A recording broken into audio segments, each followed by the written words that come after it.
सर्दियों की शाम थी। हल्की हल्की ठंडी हवा चल रही थी और आसमान में सूरज धीरे धीरे डूब रहा था।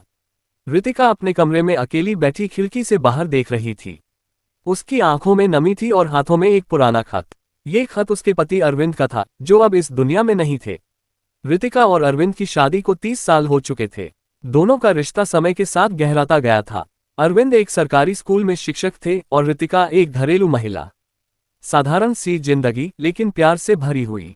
अरविंद हर छोटी छोटी चीज को खास बनाते थे, चाहे वो रितिका के जन्मदिन पर गुनगुनाते हुए कोई पुरानी कविता सुनाना हो या बारिश के मौसम में उसे चाय और पकौड़ों का सरप्राइज देना।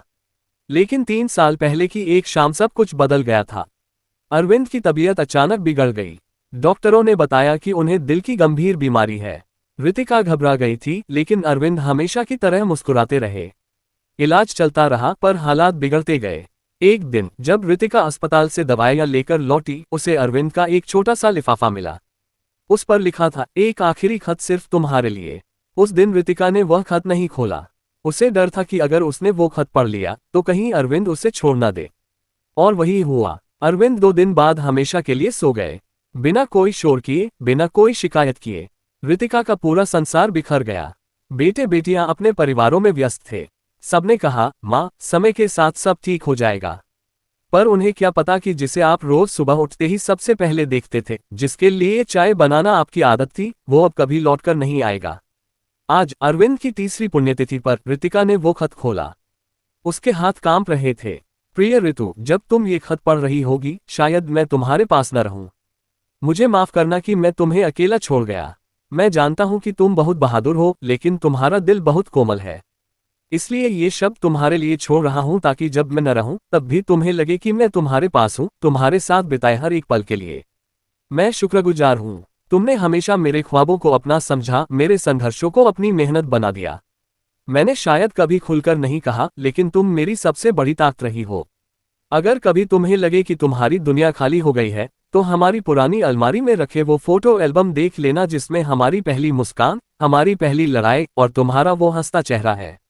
मैं जानता हूं कि मैं अब तुम्हारे लिए चाय नहीं बना सकूंगा, लेकिन मेरी आखिरी ख्वाहिश है कि तुम जिंदगी से दूर मत होना।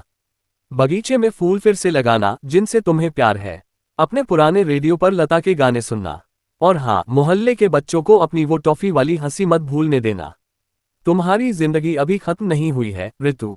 तुम जिंदा हो और जिंदा रहना मेरे हिस्से की भी। तुम्हारा अरविंद। खत खत्म होते होते रितिका की आंखों से आंसुओं की धार बह रही थी। लेकिन इन आंसुओं में अब खालीपन नहीं था। उसमें अरविंद की उपस्थिति थी, एक सुकून, एक ताकत। वो उठी, अलमारी खोली, पुराना फोटो एल्बम निकाला।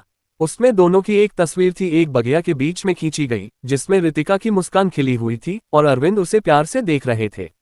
उसने तस्वीर को सीने से लगाया और कहा, मैं तुम्हारे हिस्से की भी जिंदगी जीऊंगी अरविंद। वादा करती हूँ। अगले दिन मोहल्ले के बच्चे फिर से रितिका के आंगन में हंसते नजर आए। पुराने गमलों में नए पौधे लगाए जा रहे थे और आंगन में लता की आवाज गूंज रही थी, लग जा गले कि फिर ये हंसी रात हो न हो। अगर आपको ये कहानी अच्छा लगा हो तो लाइक और सब्सक्राइब करें और अपने दोस्तों को शेयर करते हुए एक अच्छा सा कमेंट भी जरूर करें।